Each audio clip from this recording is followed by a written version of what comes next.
Welcome to Decision Point, a podcast about overcoming adversity in sales and the growth that we experience in the process. I'm Brad Seaman. He made a post the other day, and in the first sentence of the post said, if you're stuck making $200,000 to $500,000, then we need to talk, whatever the rest of it was, right? And I thought to myself, well, yes, I mean, he's teaching people how to make millions in SaaS sales as an account executive or whatever. And while his stuff could be right or accurate or motivational or whatever it is, good for him, right? But the fact that he said, are you stuck making 200 to 5? I think he just alienated like 90% of the world of sales, because, man, if I was making 500 grand a year, not if, but when I was making $500,000 a year, I was pretty damn happy. I would never have said I was stuck.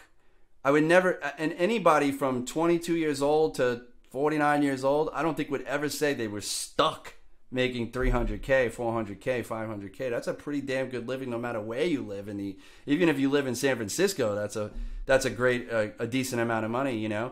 Sure, do you want to make millions? Okay, yeah, who doesn't? But like, don't slight the whole world and say you're stuck making 200,000. And then the other piece to his puzzle too, which is annoying, is that there's not a single SDR out there that's going to ever come close to making $1 million a year, because unless they're, like I said, you can make millions if you're selling a product that's worth millions and millions of dollars. Like if you're selling a product that's a $20 million project and it takes you 18 months to close that deal, but you make, I don't know, 5% or 1%, then you're making millions of dollars. But you have to have a product that's worth tens of millions of dollars in order for you to make millions of dollars. So him saying that he can teach you how to make millions is absurd.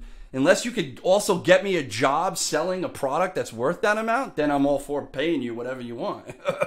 Now, what do you think the average sales guy, I mean, some of these software sales guys make some really crazy amounts of money. Sure. For some of these large companies. What do you think the average SaaS sales guy makes? You mean like a closer? I think they make 200 to 500,000. I think that's where they're at. I think that's why he said that, you know, because he's trying to target this market that he knows of these. Yeah, I mean, he's looking for the guys at sales, Salesforce or some of these other Oracle, some of these other companies where the guys are feeling stuck at that dollar amount. I mean, I know a guy who works for HP, the hardware side. He's working on a deal right now that could retire him. Right? He's working on a project where they're going to replace like every freaking terminal and server in a multi-billion-dollar corporation. The job is probably a $200 million sale. That's no different than a $20 million sale. I mean, you have to walk those people through the process just like anything else.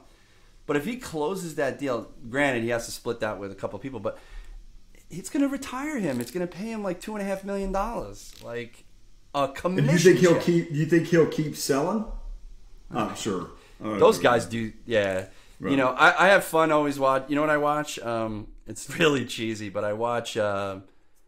What is it called? The $1 Million Listing, Los Angeles. Yeah. Because it bothers me.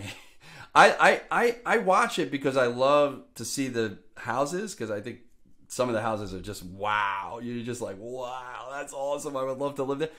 But these commissions that those guys make for just a couple of phone calls, like a little bit of negotiation. Oh, I show you the house. Here's the house. And they don't even show it sometimes to the buyer. They show it to another broker. Show it to right. And then the broker's like, they never even meet the seller or the buyer. And it's like the two brokers are talking, Josh and the other guy are talking, and they're like, $29.9. Well, you have to come down. We want, or you have to come up because we want 34. And then they do the deal at $30 million, and he makes $675,000 on that deal. And then you think, well, that's that's the reason why he's driving the fucking Rolls Royce, you know? And I mean, like, commissions of that size, forget about it in the real estate, but even in tech sales, they're not like as many SDRs there are out there. Like, it's very rare.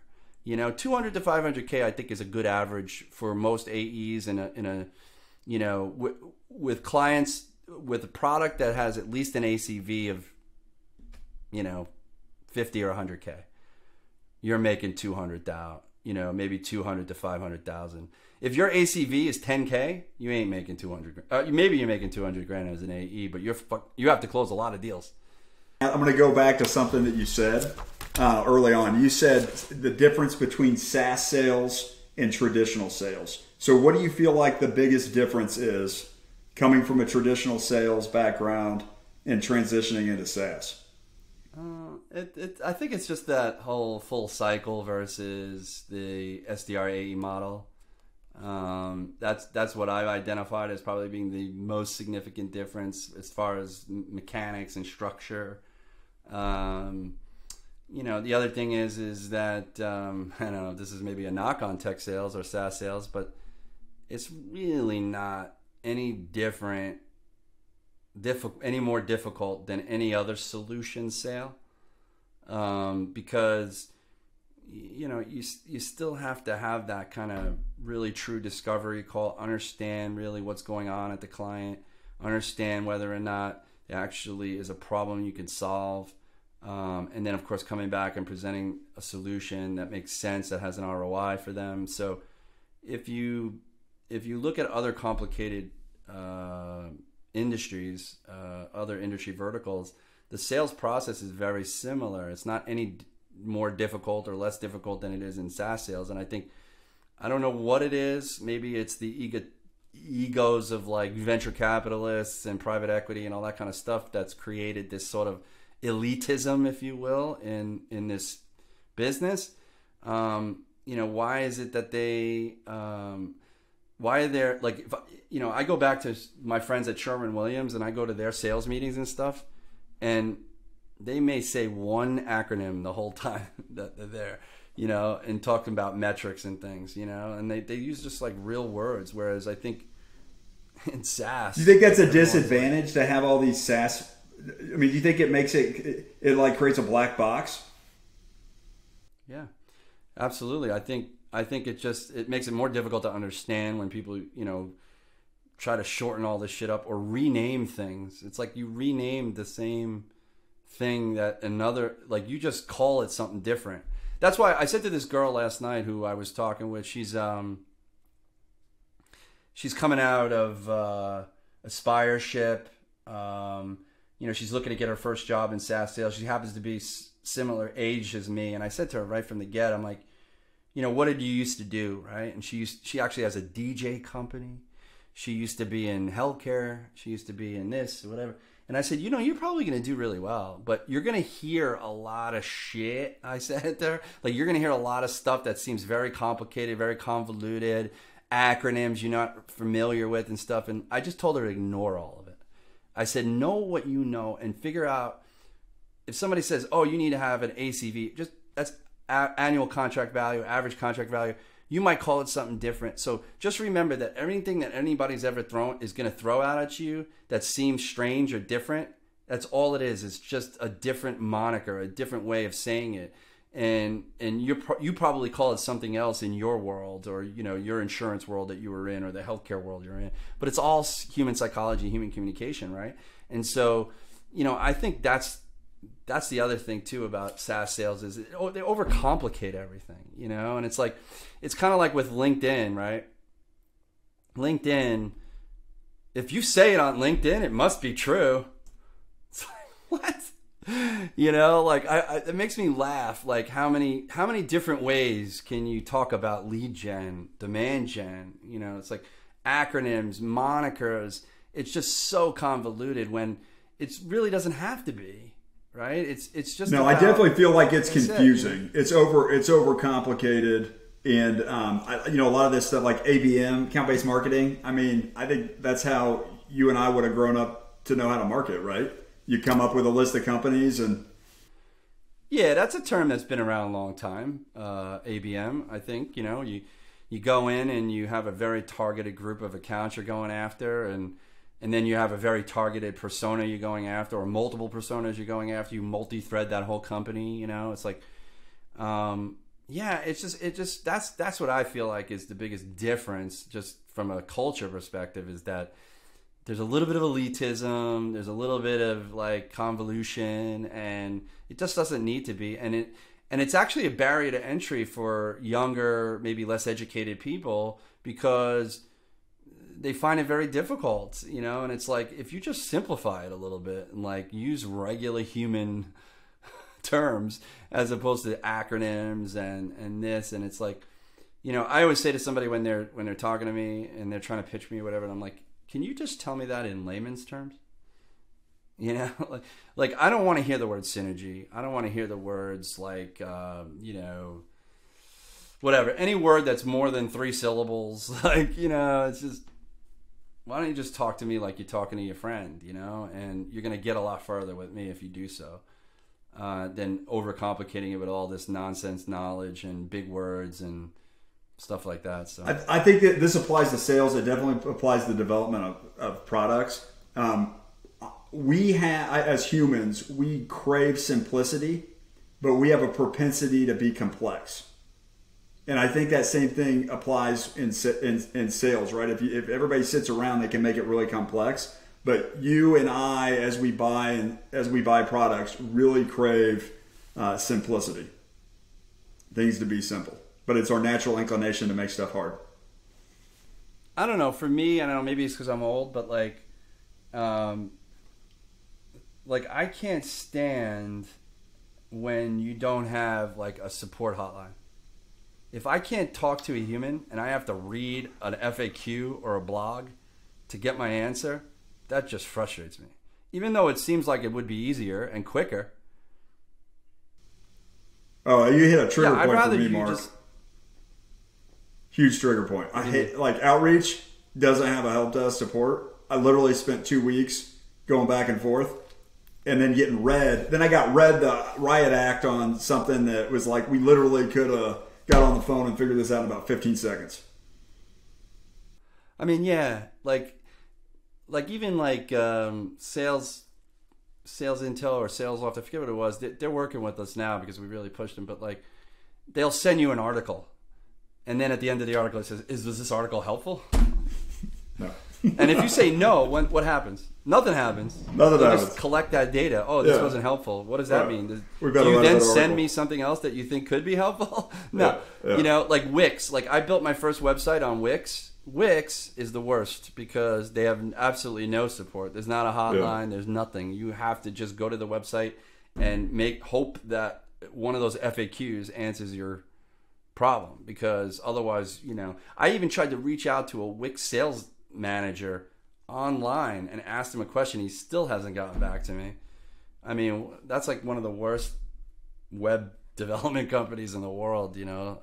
But, you know, yeah, it's just, I just never understood it, you know, from going back to listening to Jake and other people that I started following in this tech sales world. Like, it just seemed like everything was so complicated, and it's like, why? This is human communication. This isn't, you know, it's like I said, with all the methodologies, medic, band, challenger, spin, whatever it is. Like, you know, it's funny. I'll tell you another quick story. This is actually pretty funny. You might appreciate it. I was doing a live cold calling on the Discord, and there was like, I don't know how many people were watching or whatever. And I naturally just, you know, talk in my conversations or move the person through the conversation whichever way I would like it to go, or hopefully like it to go, and then I hang up, and whatever is the outcome, right? And so I get off the phone with this prospect, and one of the people in the group that was watching, you know, I give them time to, you know, give me feedback. I'll take the feedback even from them, you know, and ask any questions they want. And so one of the guys says to me, "Hey, Mark, you know, when you said X, right, was that Braun Holland?" I'm like, what? So basically he was saying, was that like Josh Braun and Beck Holland's little methodology that they have, what they teach, right? So they go, was that Braun Holland? And I'm like, okay, first of all, whatever you're saying or whatever you're asking me about, more than likely is probably Sandler, right? But whatever I said or at that moment that you're talking about, I'd probably been saying it even before Beck Holland was even born, right? Like when she was in diapers, I was practicing, and it's like, it's great that they have that recognition, those two, or any influencer in the industry, even yourself. It's just, it's not necessarily new, right? It's just their twist on it so they could sell their product or their service. And I respect that. I love the hustle, right? But I was trying to make this guy understand that, like, I'm not, like, sometimes people ask me, what books are you reading? Like Julia Nimchinsky asked me today, what book are you reading? I've read books. I've got a dozen sales books on my shelf. I've got one on my desk right here, Leading Sales Development by Jeremy Donovan, but I'm not a book reader. I'm a practitioner, right? Like, I get better at what I do because I do it every day. I practice it. I don't get so wrapped up in reading. Like, I had one mentee I was talking to. He's like, I'm reading 3 books right now. And I'm like, 3 books? First of all, I don't even know how you could possibly read 3 books. I mean, not with kids. Like, if you have kids, you ain't reading 3 books. I should say that right now. Unless you're not a good, not to say you're not a good father, but like, you must have some crazy amount of, you must be up all night. You know, like, there are some people like that, Patrick Joyce and Steve Schmidt, they post shit at like 2 a.m. and I'm dead asleep, right? But like, I just don't, I'm not a reader or a studier of all these things. I've studied them, and I think I've got enough base to then start to develop my own thing and to really just get good at what I do and be a practitioner of the sport, not a studier of the sport. Like, I still study the sport. I'm still, I'm still a learner. I'm still trying to educate myself every day, but I don't get bogged down in reading multiple books on multiple different methodologies. There's so many people out there who like, what should I use? Spin, Medic, this. Should I read Jay Barrow's book? Should I take his class? Should I talk to Josh Braun?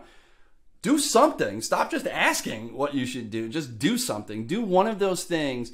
Practice that stuff until it either works or it doesn't work, right? And that's a big problem, I think, in this industry, is that a lot of people are, trying to talk about, read about all these different methodologies and sales tips and tricks and stuff like that. And then the worst is when they try it, and maybe they try it for a day and it doesn't work. And then they go, it doesn't work, so I'm going to try something else. And that's not really a good thing. No, I think that's a huge mistake.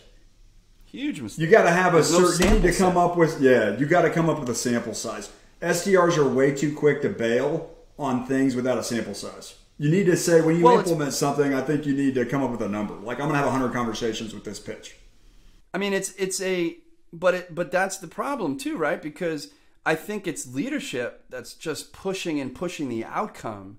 And so they think, oh, I've just made 50 calls and it's not working. I better change it. Well, no, not necessarily, right? Because what if you do change it in the middle of the day?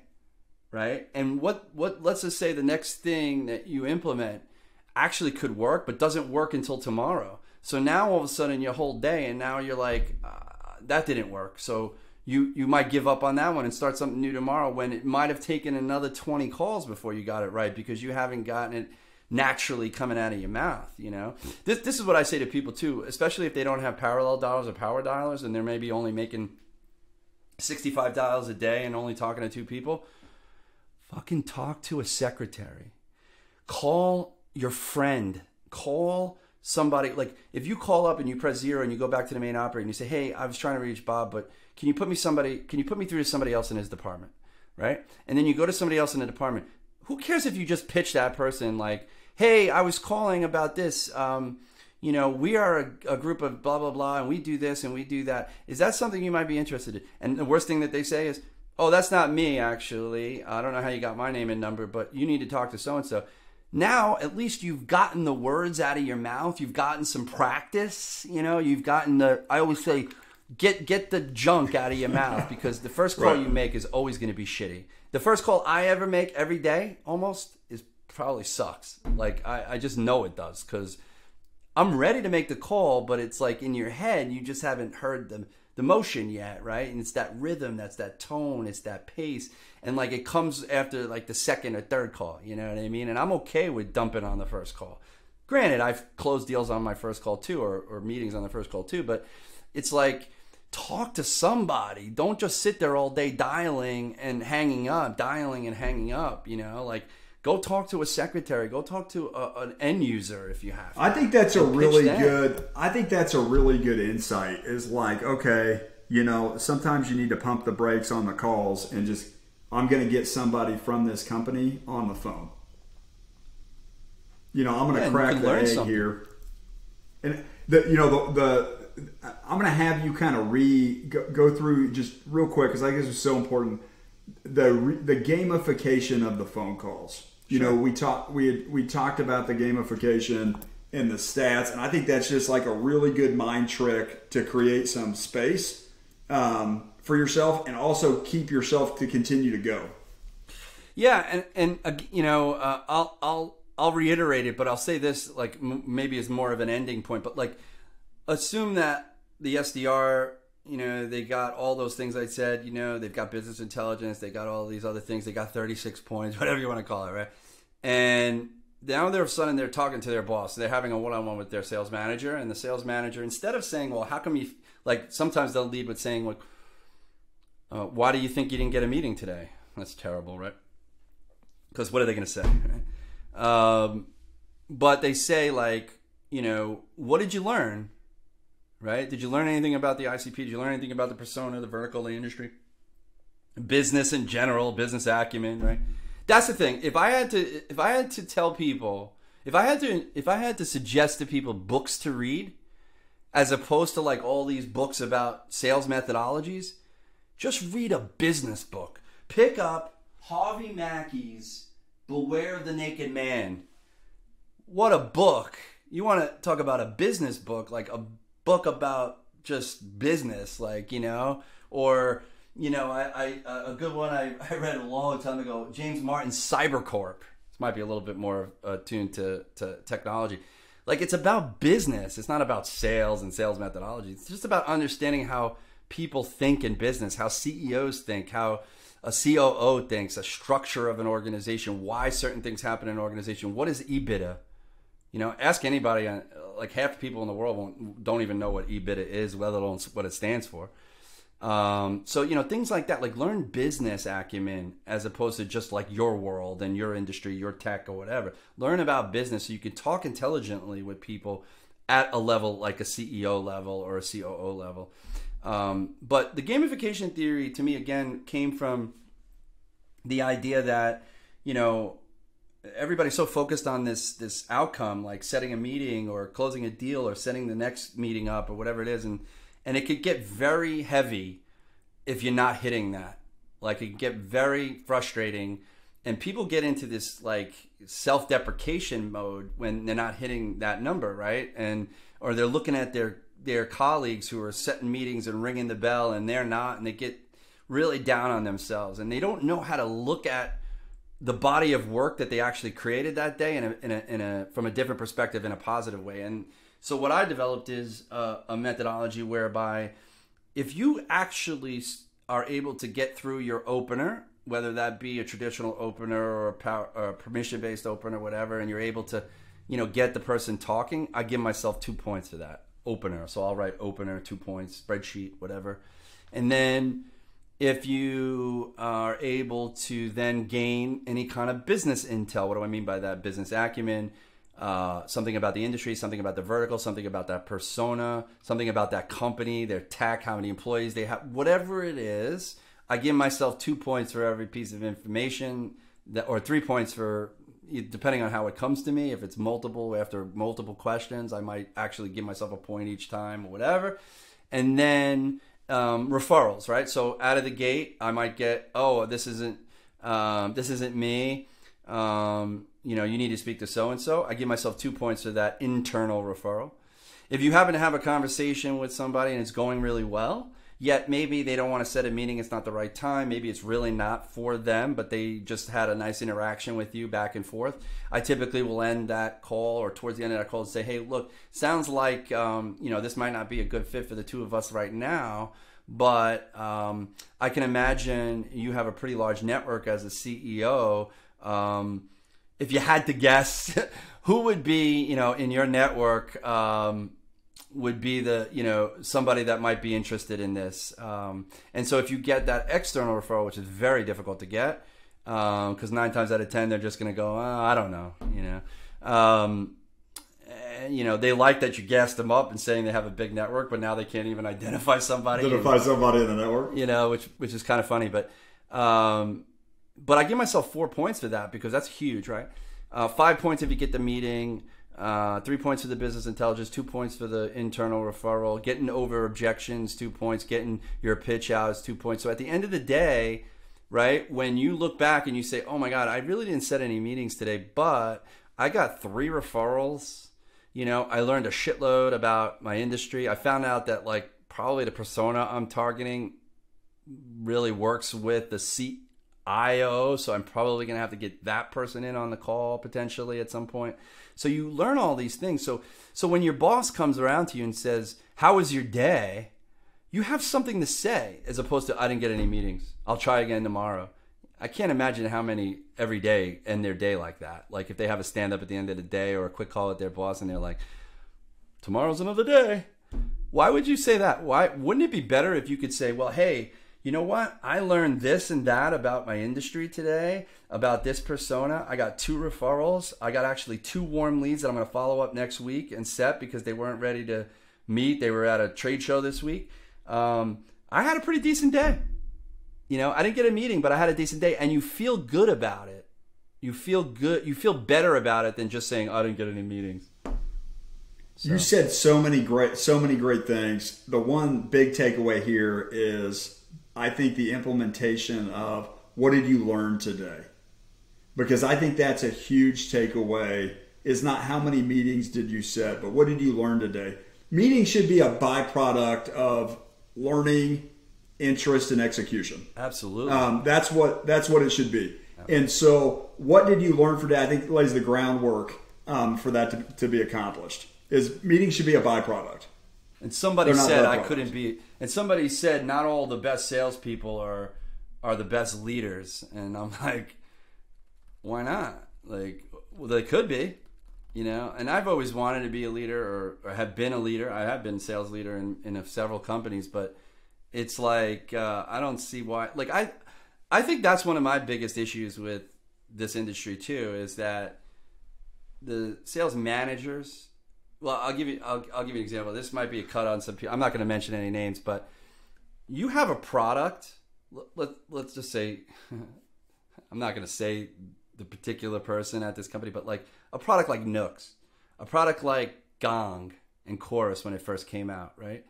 There's some people in that business that blew up, right? When Chorus came on the scene or Gong came on the scene, their SDR teams were crushing it. Right? And it made all these people there look like rock stars. But quite honestly, they might be good. Don't get me wrong. I'm not going to take anything away from them. But don't you give credence to the fact that that's the new shiny object on the street and it's probably freaking easy to set a meeting? So are they really rock stars? Right?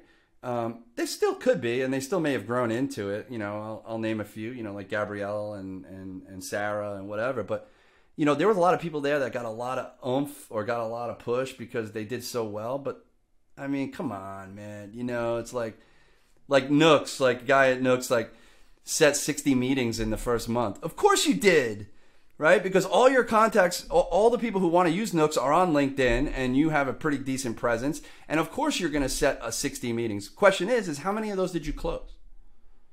I don't have to knock that guy, but it's just the new shiny object on the street, everyone's going to do well. It's going to be easy. Come see me 6 months from now and now how you guys are doing. You know what I mean? Look at Dooley. I hate to say it, but Dooley, incredible product, incredible team over there, great people. They're on life support right now. Life support was the phrase that somebody used last night. And I'm like, this is crazy. How is this company going in the shitter? When they had all these great people, but they probably mismanaged money. It's very easy to mismanage money at a senior level, and you could crush a company. Yeah, money has wings. You got to tie that. You got to tie those things. You got to tie that in. You got to watch your costs. so easy.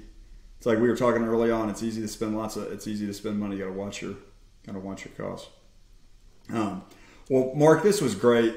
Literally, probably like one of the best conversations. I just really enjoyed you. You were awesome. I love the what did I say you had? You had an interesting mix of confidence and intriguing humility.